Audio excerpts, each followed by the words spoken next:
Welcome to the DFS Build, the NBA edition. I'm Kevin Roberts, joined with Taylor Smith. We're looking over the DraftKings slate for today. There are 7 games. Sure. Is that correct? Okay, 7 or 8. I don't know. It's a fast count for me. Anyways, it is an interesting slate because all contests are no late swap, so it's a different animal for sure. If you are, not into taking risks, you're not going to want to play guys who are questionable tonight. But at the same time, you could have an advantage there if you play guys who are questionable, or if you play, other players from that team based on the injury report. So we'll get into that.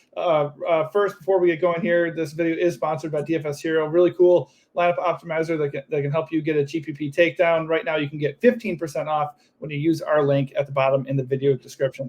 Taylor, let's not waste any time. Let's jump right into it. We got the Cavs and Pistons as the first game, 221 total. Cleveland is an 8.5-point road favorite, although Donovan Mitchell is questionable.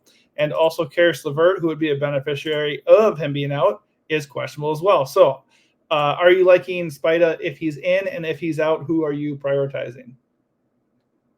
I was getting to him a little bit, not too much. If he's out, obviously Garland is the one that stands out the most. Not as cheap as he was last time Mitchell was out, but 6'8" would still be light for that scenario. LeVert, either way, I'm getting some at 5'4". I don't think he's bad.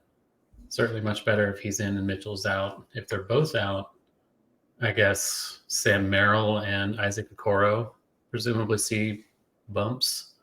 Okoro, I think, would start if Mitchell's out. So he's good either way at 3.9. Not the best per minute guy, but still viable. The guy I'm into most right now is Allen. 7,300 Detroit does not protect the paint at all. So he looks like a pretty good option. And I guess Mobley is kind of secondary if Mitchell's in, but certainly much more appealing if he's out. Yeah, I think you can use anybody here if Mitchell's out. Allen, Mobley, Garland look awesome. My lean would be towards Garland just because the price, and he's taking the direct playmaking and scoring usage away from Spida. In theory, LeVert is interesting based on the value that could open up. I mean, I'm not rushing to play Okoro or Sam Merrill, but it is there. It is viable. I think Merrill's really only if it's both Mitchell and LeVert out. Otherwise, I would not be comfortable with that either. Right. Agreed. 100%. All right. Moving on to the Pistons side. We have Cade Cunningham up top of the actually really nice 42-point projection, despite the not so great matchup. How are you feeling about Cade at 7.9K? By the way, 30% boom rating. So he's actually shaping up as one of the better plays of the slate. How do you feel about Cade, and are there any other Pistons that you're getting to? Yeah, it's not ideal. I guess he's a little cheap, 7.9. He's been playing well lately. So I get it. I am getting to him the most at around 12% right now. It's not the worst thing ever, especially since these early games might be a little safer in general on this no late swap slate. So he's fine. Duran's fine, kind of around 10% on him. Otherwise, really nothing here. Bad spot, bad team, deep rotation, the whole enchilada. Yeah, I will say Cade Cunningham, for whatever reason, has found a lot of success in this matchup across 3 games. He's averaging 44 fantasy points per game in this matchup. So, really nice price at 7.9K. I like him a lot for GPPs, but he is actually garnering 10% ownership. So it's not looking like he's going to be completely unowned. I would say the other guy that pops for me is Azar Thompson, 36 and 35 minutes in his last 2 games. That's solidified with Marcus Sasser out. Not that he was getting a crazy run anyways. But yeah, I like Thompson for decent value at 5.5K, and Cade Cunningham is totally viable in tournaments. All right, moving on to the Hornets and Sixers in Philly. The Hornets are 11.5-point road dogs, as they should be. This game has a gross 214 total, but it's actually not the worst on the slate, believe it or not. The Hornets still don't have Mark Williams or LaMelo Ball, as we know. Grant Williams is probable, so never mind. It doesn't really look like they are limiting their minutes that much in blowouts, at least for somebody like Trey Mann, although I don't think he closed last night, despite them, kind of tightening up the score late. Anyways, the Hornets don't look especially great, but is there anybody in Charlotte that you like? I'm getting to plenty of Cody Martin, which is not what I want to do. Hopefully something better will pop later. He's 4.8 though. The roll's been okay. Matchup's not as bad with Embiid out, of course, but they do have a really low total, like you said. I feel like they play every day, and I'm tired of playing them, and it's really nasty. But what are you going to do? Brandon Miller, I guess, for 6-6 is kind of a okay last piece in a tournament. Not really getting to Bridges, Man, or anyone else, though. Yeah, I agree. I think for this spot and for the slate, Bridges might be a little bit too expensive for me. Doesn't really project that amazingly. Trey Mann's probably the only guy I really like here for the Hornets at 5.5K. He's starting getting 30-plus minutes. And in a competitive game, he would be a bit of a smash play. Brandon Miller, Nick Richards, Cody Martin are fine, but just not really popping for me. Over for the Sixers, Tyrese Maxey leads the way with a 44-point projection on this slate, 23% boom rating. Obviously, the Hornets are a really good matchup. Do keep in mind that the Hornets are not the DFS juggernaut matchup that they had been. They don't play at as fast of a pace. They still don't defend very well, but this game has a low total for a reason. Maxey does look good at his price and his projection. How are you liking Maxey on the slate, and are there any other Sixers that you like? Yeah, I think he and Tobias both look pretty good. Maxey, obviously the priority, quite a bit more expensive, but justified. His price tag's come down a little bit over the last few weeks or so. I think he's a good play. Oubre, I think, is questionable. If he's out, I will feel better about Buddy Hield. Buddy for 6K, I think he could push for 40 minutes without Kelly Oubre. So keep an eye on that. I think that's intriguing, but otherwise, team's pretty healthy with the exception of Embiid. So not too much else standing out. Yeah, I actually don't mind Hield at 6K, even if Oubre is in. I mean, the Hornets do not defend the perimeter very well. They're bottom 5 in 3-point makes allowed per game. So he is going to let it fly. Obviously, Oubre being out makes him look a lot better, but I think at 6K, he's cheap enough to consider anyways. All right, Dallas and Boston. This game's a little bit interesting because Luka is obviously questionable. No update on his status. He's the only Mav to monitor for the moment. But the fact that this game has a 9-point spread is a bit troubling. My gut says that means Luka is not going to play here. This game does have a 237.5 total, though, and you just never know. There's been a lot of wonky statuses lately where a guy is at shoot around and then he doesn't play, or a guy is basically doubtful and then he does play. So the weird thing is, or the unfortunate thing is, this game is at 6:30. So with no late swap, we might not know what's going to happen with Doncic until this game hits. So with that in mind, how are you feeling about playing Luka, and how do you feel about the rest of the Mavs if he's out? It's really tough because it's like the worst spot imaginable. I have an interest in Luka if he plays. He's the one I have the most of right now, but it's only about 5%. So not going to be a priority. It doesn't look like on this slate unless we get, just an insane amount of value popping. But even then, the matchup's so bad that it's hard to feel a lot of confidence. But it is Luka. He's been pretty matchup proof. If he's out, I guess, Kyrie Irving and Tim Hardaway will see more usage, but the game's also more likely to just get completely out of hand if Luka does not play in it. It's hard because it's a no late swap slate. I do think we'll have the news in time, though. I don't think it'll be one of those things where we get burned by it, but it's dicey. If he's out, I really don't want to get too overextended with these Mavericks guys. I don't want to play the Jaden Hardy lottery necessarily. If he starts, I guess it's possible. Dante Exum is back, but he's probably limited even if Luke is out. So, Kyrie and Tim Hardaway would be fine in tournaments. Hardaway for 4.9 is cheap enough to where I think it's okay. But otherwise, I don't want to mess with the front court. I don't want to mess with Josh Green necessarily either. So not going to get a ton of this team, I don't think, either way. Yeah, worth noting, Luka did participate in shoot around this morning. So there's that. That usually is a good indicator. But like I said, like De'Aaron Fox was at shoot around the other day and he did not play. So that sometimes means absolutely nothing. Also worth noting that while the matchup and spread are not very inviting here, he did put up 83 fantasy points last time he played the Celtics. So we know he's matchup proof. So if Luka is going to be unowned, I mean, I probably will need the news. I'll need to know he's playing. I don't want to pay $12K for Luka and then he doesn't play. No. So, but if he's in, I don't think he's going to carry monster ownership because of the spread and the matchup. So I kind of like him at 12-1 if he's in. We've said it time and time again, and it's been backfiring for me with Giannis. But usually, if a super stud is going to come in at no ownership, we really have to think about playing him. I do think you can get away with not playing Luka, though, on a slate this big. So it's just going to be how much risk you want to assume. All right, on the other side, Tatum has a 51-point projection and a 29% boom rating. Better matchup for him than it is for Luka, that's for sure. They are 29th against forwards, the Mavs are, and Tatum is sub 10K price. He looks fine. The Celtics are healthy, though, so what do you make of Boston tonight? It's always hard to make any of them like a huge priority when they're all in, as is the case today. Tatum, like you said, is fine. Porzingis and Brown maybe a little cheap in the mid-sevens. I don't think those are bad plays.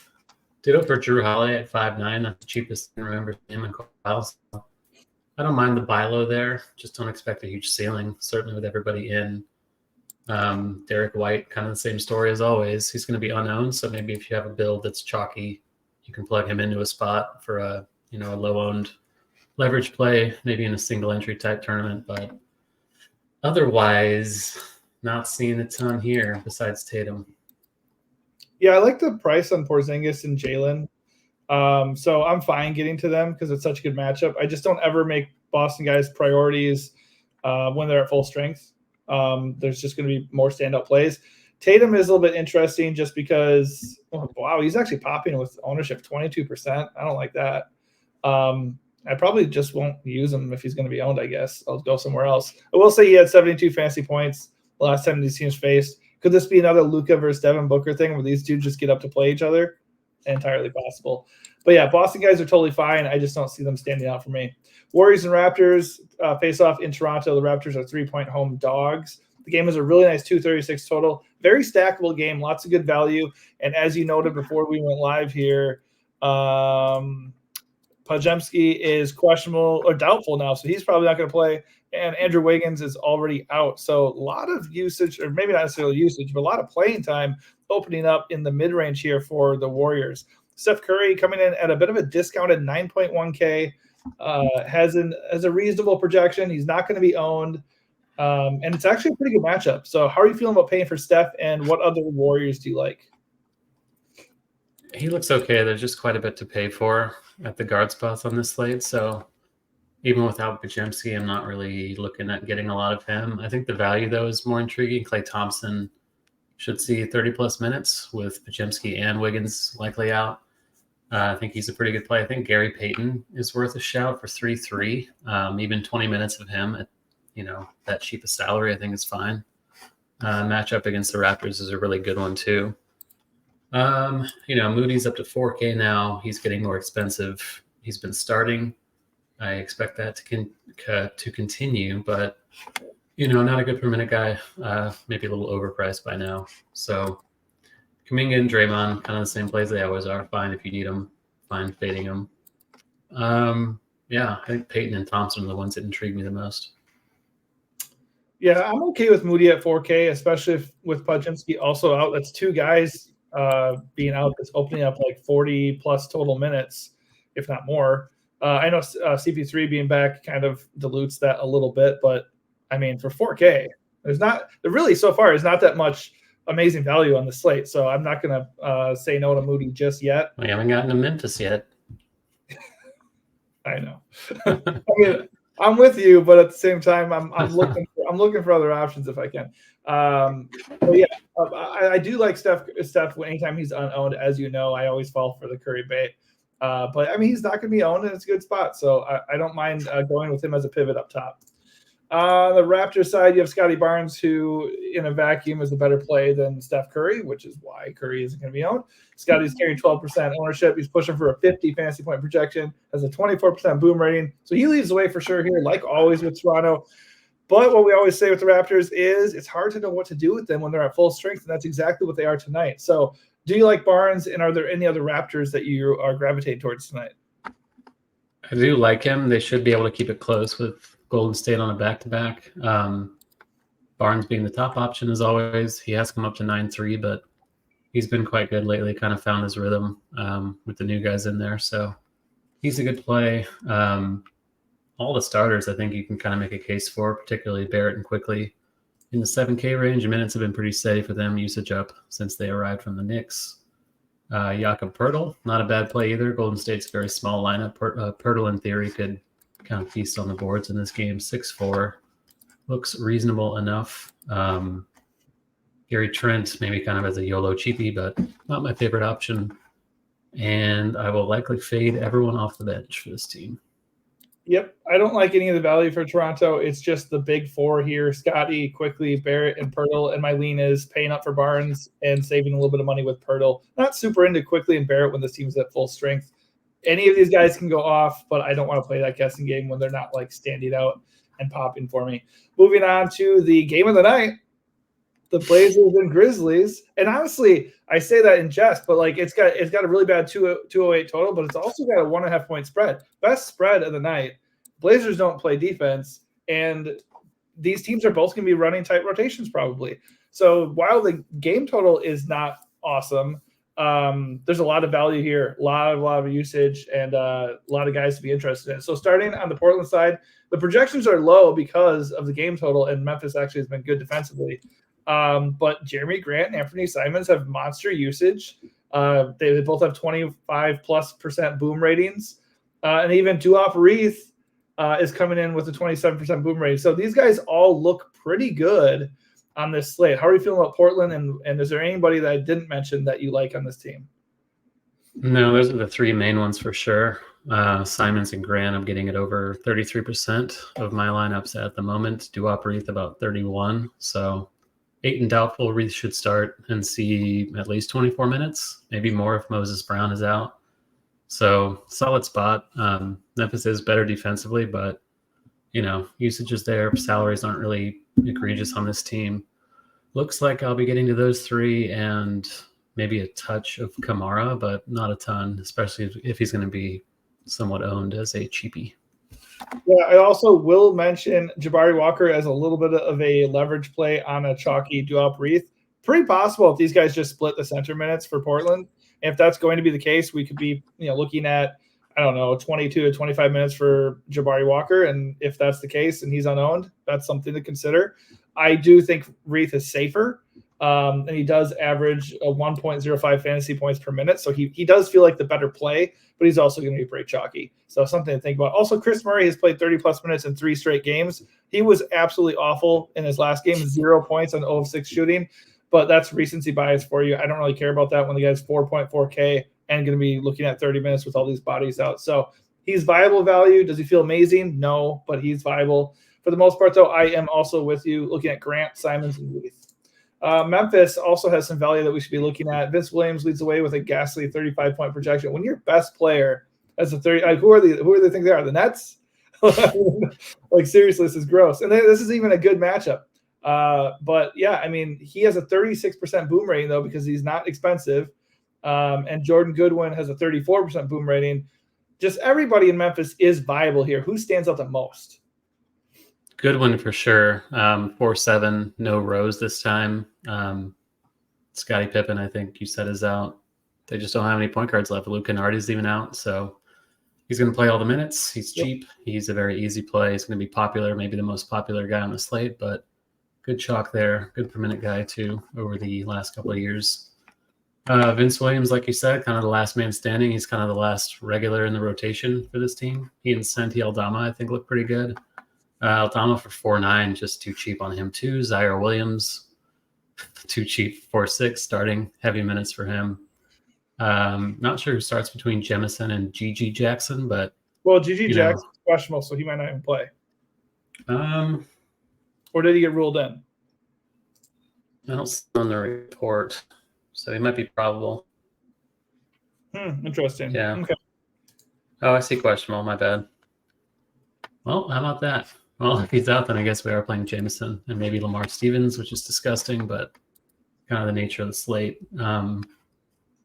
God, this team is just a G-League team right now. If you're doing one lineup, how many Memphis Grizzlies are you using?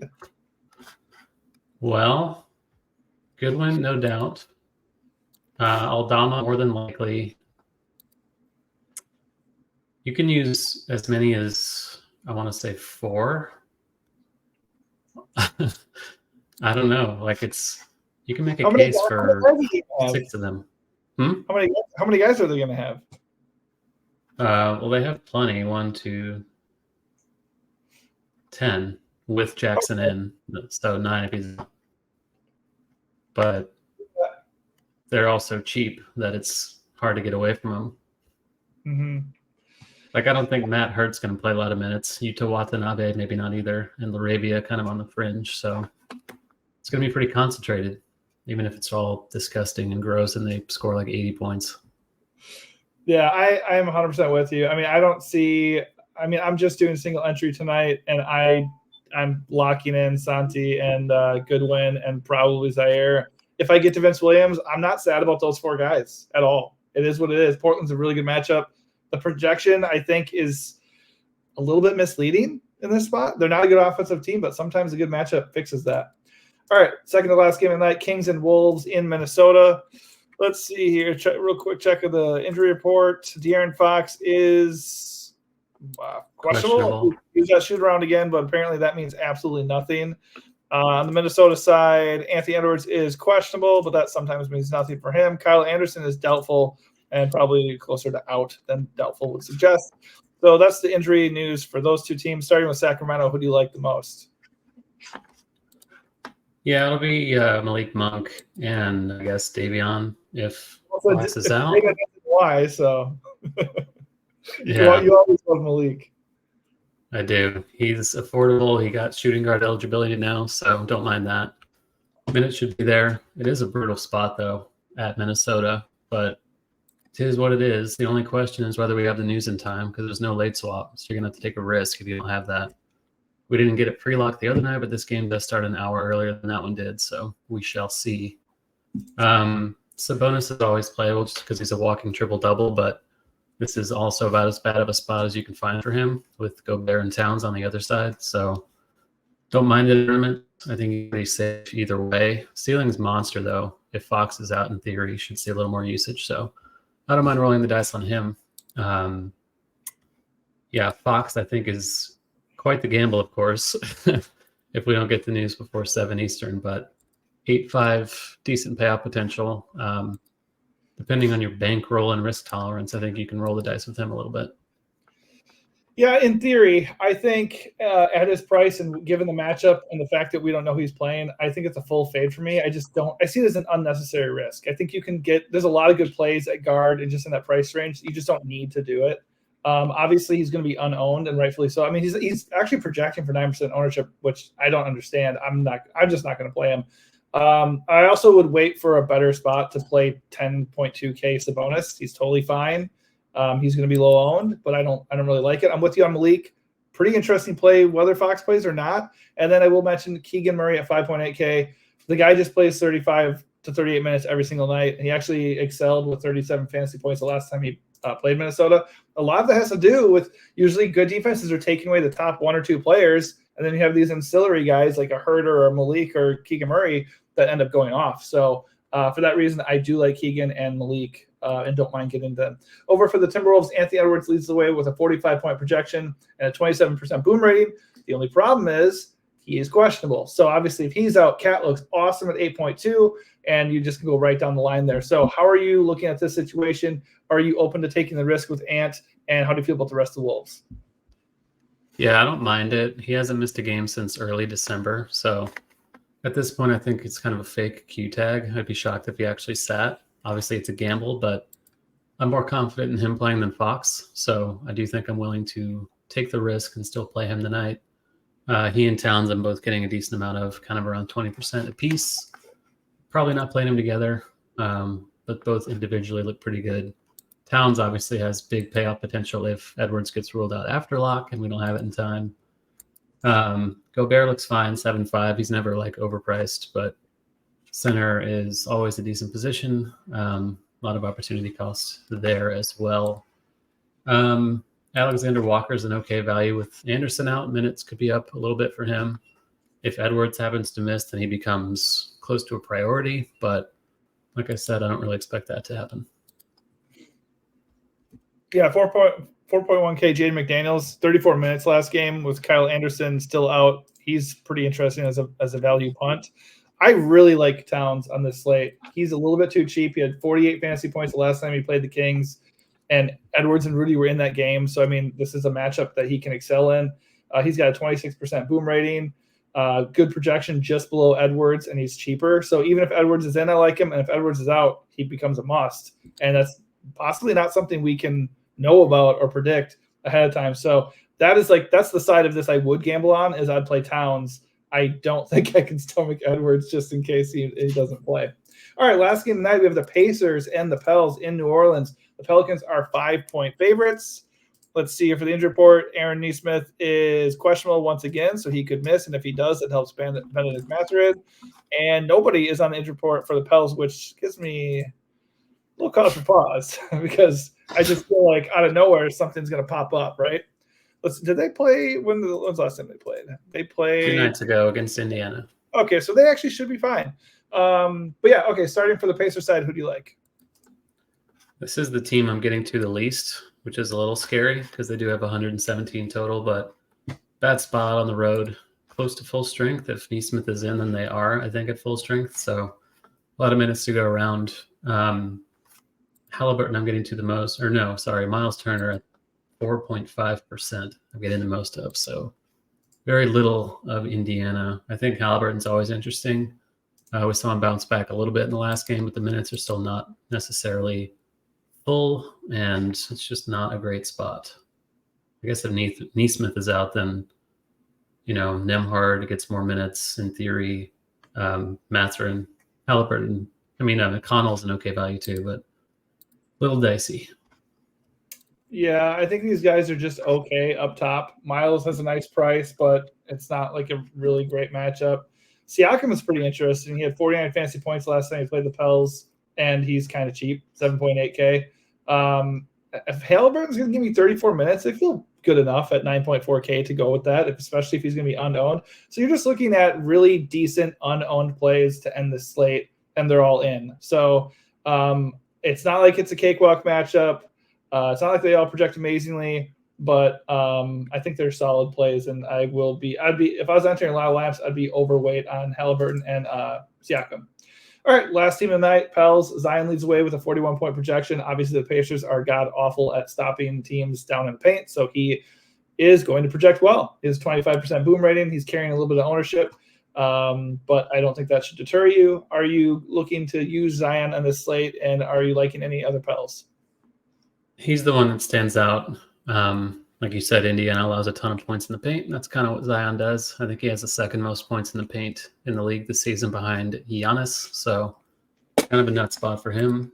8-1, not necessarily too pricey either. Mm-hmm. Ingram and CJ, fine. They're, not necessarily popping, but both do have ceilings, particularly Ingram. If Zion's going to be 3 times as owned, I can see the merit to get into Ingram in a tournament. Otherwise, nothing. Herb Jones is 5'7", so that's a little heavy for him. Don't see the point in chasing much else. Hey, Alvarado's no longer suspended. Unfortunately, they're at full strength, so he might play 15 to 18 minutes off the bench, but I don't think I'd do anything with that. It's mostly Zion or bust for me. I do like your point that Ingram and CJ are pretty interesting tournament plays because Zion's going to carry a little bit of ownership here, and they won't. So they're not too – Ingram's not far behind at all, behind Zion as far as projection. So I like Ingram for tournaments. I'm building one lineup personally for me tonight, so it's going to be Zion for me. I don't really care about his ownership. He's just a really good play. All right, before we wrap it up here, let's look at ownership one more time. Jordan Goodwin leads the way with 49% ownership, and I will be eating that all day. Like we've talked about, I'm going to eat a lot of the Memphis chalk. I don't really care. I will say Trey Jemison is one chalky guy that I probably would get away from just because, how many Grizzlies are you going to put in your lineup? I would probably personally max out at 4, and Jemison would be like my 5th guy in, And then I'm not seeing anybody else that I absolutely have to fade. How about you? No, I do think Jamison's the one there, but if Gigi's out, then he might just have to play a ton of minutes, and he's 3-3, so I'll probably get to him too. I was going to say Tatum is the one up here that looks like I would have the easiest time fading just because there's Zion we talked about. There's all sorts of mid-range stuff. I don't think Tatum for 9.8 is like particularly, standing out to me. Yeah. I said when we're talking about the Mavs game, I think he looks good. I just don't see the need to pay for him when everybody's there. All right, let's look at the boom rating. Vince Williams leads the way. Right behind him is Luka Doncic, and behind him is Jordan Goodwin. So obviously these guys are popping hardcore because of their prices, and Luka's popping because he's Luka. As far as boom ratings go, what you see here, who's the number one guy that you are building besides Jordan Goodwin? Let's branch out a little bit here. Besides Jordan Goodwin, who's the number one guy that you're looking to build your lineups around? Probably Vince Williams, but I do like Karl Anthony Towns' call. 8,200, even more payout potential if Edwards happens to sit and we get it after lock. Yeah, I agree. I do think, here's the thing, the decision point for me is going to be, do I play Luka or do I go balanced? So far, everything I've been looking at and talking about, I feel like balanced is the way to go because it's not a good spot. And Luka isn't going to get 80 every single time he plays, and he might not play. But if Luka's going to be unowned, we need to start thinking about going overweight on Luka for sure, right? All right, that is going to do it for us for this game-by-game breakdown. Hopefully we help you out a little bit, and if we do, please give us a like and also consider subscribing to our channel, The DFS Build. That way you get alerted to more videos just like this, and we also know that we're helping you out a little bit. All right, so good luck, and we'll see you at the top of the GPPs. Thanks for watching.